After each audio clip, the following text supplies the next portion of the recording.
Here we are in this marvellous wood panel dining room. I think this must be more resemblant of the Midland Hotel in Manchester rather than a cross-channel packet steamer.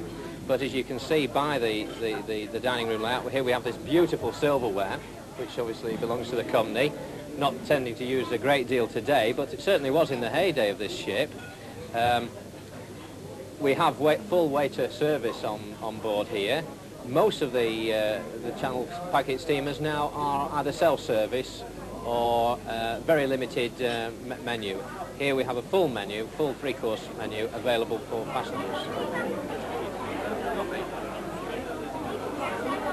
Well, this lounge is quite unlike anything that we see on a modern ferry. This was a first-class lounge when this boat operated as a first and second-class ship.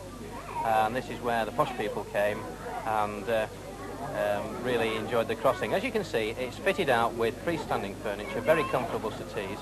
The modern image tends to be plastic covered seating, aircraft style seating in rows. Of course, here we have the freedom of movement of the chairs. People can arrange them how they like them.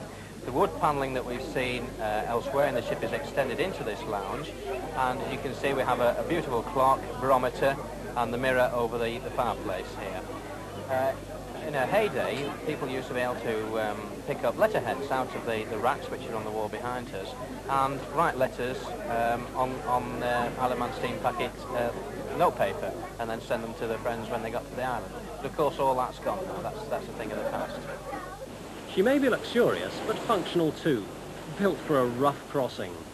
The sea itself, the Irish Sea, can be a very unkind place, and I've known it when it hasn't been possible to stand upright on the boat for any length of time.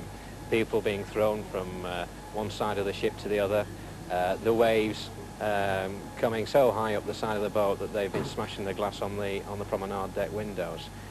This sort of thing is not uncommon. You can't stop a boat going to the Isle of Man. It's a community which relies on sea very much for its lifeline, and the Steam Packet Company has for over 150 years been the lifeline of the island, and these boats have to keep going in all sorts of weather. At 1 a.m. in Ramsey Bay, Captain Tier was heard to say, our contract said deliver the mail. In this rough weather we must not fail. Oh, Ellen Vannin of the Isle of Man Company. Oh, Ellen Vannin, lost in the Irish Sea. Less than a mile from the bar-light ship, by a mighty wave Ellen Vannin was hit. She sank in the waters of Liverpool Bay. There she lies unto this day. Oh, Ellen Vannin of the Isle of Man Company.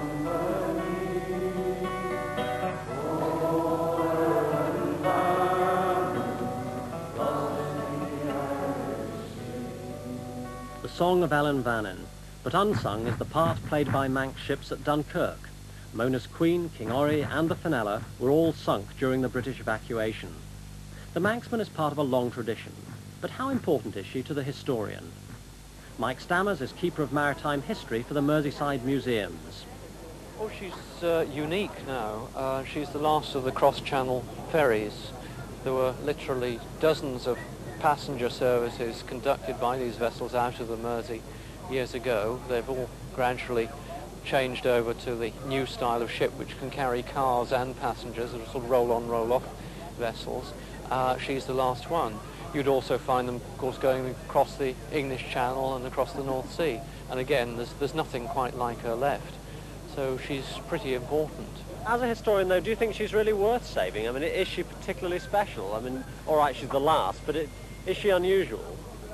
I think she's unusual in the sense that she was singularly well furnished and well equipped and being well looked after. But in the sense, the museum curator doesn't want to just collect the the unique and the unusual. He also wants to look at the typical. In many ways, she's typical of her day.